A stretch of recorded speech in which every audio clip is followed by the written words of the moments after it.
Imagina estar atado de pies y manos, rodeado por una turba ansiosa por tu muerte. Sientes el aire helado en la piel cuando te empujan al río. Te hundes. Tu pecho arde al intentar respirar, pero el agua lo impide. Los jueces miran sin piedad. Si flotas, eres bruja. Si te ahogas, bueno, al menos tu alma será pura ante Dios. Las llamas devoran la madera, la soga se aprieta, la multitud aplaude, pero un último aliento escapa de tus labios. Una maldición. Moriré inocente, pero ustedes beberán su propia sangre. Fueron los gritos en un último aliento de suspiro y hundida en la desesperación por aferrarse a la vida. Salem, 1692. Un pequeño pueblo puritano donde la fe lo era todo, pero también el miedo. Miedo a lo desconocido, miedo al pecado, miedo al diablo. Lo que comenzó con unas simples acusaciones infantiles terminó en una de las cacerías de brujas más escalofriantes de la historia. ¿Te atreves a conocer la verdad?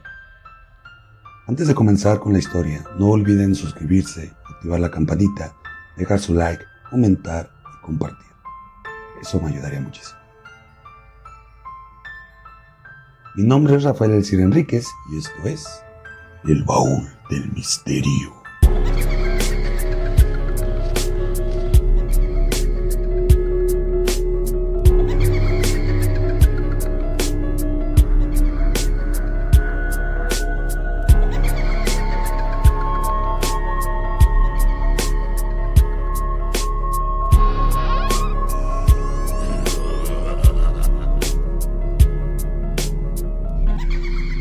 El caso de las brujas de Salem. La historia comienza en la casa de Samuel Parris, el reverendo del pueblo. Con él vivía su hija Elizabeth, su sobrina Abigail Williams y su esclava Tituba. Tituba era esclava de origen caribeño traída desde Barbados. Contaba historias de magia y espíritus, algo muy común entre su cultura, pero para los puritanos de Salem, aquello era herejería. Un día, Elizabeth y Abigail comenzaron a comportarse de manera extraña. Sus cuerpos convulsionaban, hablaban lenguas extrañas y lanzaban alaridos aterradores y gritaban algo como si algo invisible las torturara. Nadie entendía lo que sucedía. El médico del pueblo, incapaz de encontrar alguna explicación, llegó a una conclusión aterradora. Eran víctimas de brujería. Todos los puritanos culparon a la primera persona que podía ser capaz de esto. Sí, Tituba. Ya que varios testigos aseguraron haber visto a las niñas en el bosque junto a la esclava, danzando, murmurando palabras extrañas y haciendo a lo que algunos describieron como invocaciones al diablo. Tituba fue la primera en ser acusada y bajo amenaza de tortura confesó que había sido obligada a servir a Satanás y para pactar fidelidad colocó su firma en un libro en el que se encontraban más nombres conocidos. Esto generó un miedo inmenso en los puritanos y se intensificó más cuando gritó: «¡Sí soy bruja! Y hay más entre nosotros». Las niñas, ahora convertidas en oráculos del miedo, señalaron a dos mujeres más, Sarah Good y Sarah Osborne. Ambas tenían algo en común. Eran marginadas. Sarah Good era una mendiga que, despreciada por la comunidad, su marido la había abandonado. Y ella, junto con su hija pequeña, de 4 años, vagaban pidiendo comida. Sarah declaró que no asistía a misa ya que no tenía la vestimenta adecuada para entrar a la iglesia. Este hecho generó repulsión entre los puritanos, ya que si no asistías a misa, eras una bruja. Cuando la interrogaron, juró su inocencia, pero nadie le creyó. «¡Eres una bruja!», mientras le escupía. En los últimos momentos, un reverendo se acercó a ella para pedir que se declarara culpable y de esta manera darle la absolución divina. Sarah lo tomó como una ofensa mayor, volteó la cabeza y llena de rabia le gritó: «Yo tengo de bruja lo que tú tienes de mago. Y si me matan, Dios hará beber sangre por esta injusticia. Dato curioso, unos años después, el reverendo murió ahogado por su propia sangre. Una víctima más de estos infames juicios fue su hija de 4 años, Dorothy, una niña con un trágico final. ¿Por qué? Por brujería. La siguiente víctima fue Sarah Osborne. Fue una vida rica. Había desafiado las reglas del pueblo al casarse con su sirviente tras enviudar y reclamar las tierras que por derecho le correspondían. Esto bastó para hacerla sospechosa. No asistía con frecuencia a la iglesia debido a que sería señalada por contraer matrimonio con su sirviente, lo que fue visto como prueba irrefutable del rechazo a la religión y su pacto con Satanás. Enferma y débil, murió encadenada antes de ser juzgada. Pero las acusaciones iban y venían, no respetaban oficio ni posición social. Incluso, el reverendo George fue acusado de brujería cuando Putman declaró que éste se le presentaba en sueños. En ellos decía ser el líder de los adoradores de Satanás tras haber terminado con la vida de sus 2 esposas anteriores. Pero la casa no terminaba ahí. El pueblo pedía más y más culpables, invadidos por el miedo de lo que Tituba había declarado. Hay más brujas entre nosotros. Se aplicaron métodos crueles para descubrir brujas. Todos estos métodos provenían del Malleus Maleficarum, el infame manual de cazadores de brujas, quien pasó a ser ley para el pueblo de Salem. Decía que las brujas tenían marcas del diablo en la piel.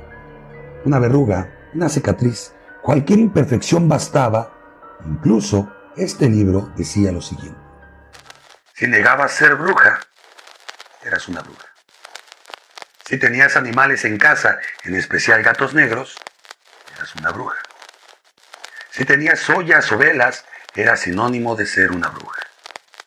Si sabías los textos bíblicos de memoria, tenías dones de bruja. Si al leer la Biblia te trababas, era porque tenías repulsión hacia los textos divinos. Pero, si los leías de manera fluida, era indicio de que el demonio te susurraba la lectura. Los castigos que infligían eran demasiados atroces. Uno de ellos consistía en acostarse y colocar una tabla de madera mientras colocaban piedras, una más pesada que la otra. Hasta que confesaras ser bruja, morías en el intento. Otro método era la prueba del agua. Se ataba a la acusada o al acusado y se arrojaba al río. Si flotaba, significaba que el agua, por ser pura, la rechazaba, pues el diablo la protegía. Si se hundían, eran inocentes, pero ya era tarde para salvarse, aunque se creía que su alma había encontrado la salvación. Guy Scurry, un anciano de 81 años, fue acusado junto con su esposa Marta. Curry se negó a confesar. Incluso pedía entre gritos de coraje más pesos. Fueron sus últimas palabras antes de colocar piedras sobre su pecho hasta que su cuerpo colapsó. Antes de morir, maldijo a los alguaciles de Salem. Malditos sean todos los alguaciles que lleguen a Salem. Lo curioso pasó años después. Todos los alguaciles, después de este suceso, murieron por causas misteriosas. Todo esto paró hasta que la oficina fue removida a otro sitio. La cacería ya se encontraba en los picos más altos de la locura y la histeria. Entonces surgió un hecho que desconcertó al ministro Maiden. Y es que el gobernador Phillips ya condenaba prácticamente por cualquier situación a cuanta persona se le presentaba enfrente. Incluso mandó a la horca a una pequeña inocente de 12 años de edad. Tras este hecho, George quería terminar con este calvario. Se atrevió a enviar una carta suplicando terminar con estos crímenes sin sentido, declarando lo siguiente: es mejor que se escapen 10 brujas a que una inocente más muera. Casualmente, los juicios absurdos y las condenas sin sentido comenzaron a dar fin una vez que la esposa del gobernador fue acusada de brujería. Y este ordenó que los casos fueran investigados de una manera más objetiva y con pruebas contundentes. Así que comenzó a rechazar casi todas las condenas que llegaban a sus manos. Incluso aperturó de nuevo el caso de las 2 primeras niñas supuestamente poseídas Y tras una investigación exhaustiva, una de ellas terminó por pedir perdón a todas las familias condenadas por sus propias manos. Lo hice en contra de mi voluntad, porque estaba influenciada por Satanás. Esto fue lo que declaró. En total, fueron ejecutadas 19 personas, entre ellos 14 mujeres, 5 hombres, una niña de 4 años y 2 perros que también fueron ejecutados por brujería. Todo era una locura total. Pero, ¿fue realmente brujería? Años después, los científicos encontraron una posible explicación. El cornezuelo de centeno, un hongo que crece en el trigo y produce síntomas similares al envenenamiento, convulsiones, paranoia y alucinaciones. Todo encajaba. En cambio, existe el debate sobre las maldiciones que este caso dejó, ya que la muerte misteriosa del reverendo y las muertes de los alguaciles aún siguen sin explicación. ¿Y tú qué opinas? ¿Crees que todo fue obra de una histeria colectiva? ¿O realmente crees que las brujas de Salem dejaron sobre este pueblo una serie de maldiciones? Si te gustó esta historia, no olvides activar la campanita, suscríbete, deja tu reacción, comenta y comparte. Esto me ayudaría muchísimo. Me despido de ustedes no sin antes comentarles lo siguiente. Mantengan sus ojos abiertos y sus mentes curiosas. Esto fue El Baúl del Misterio.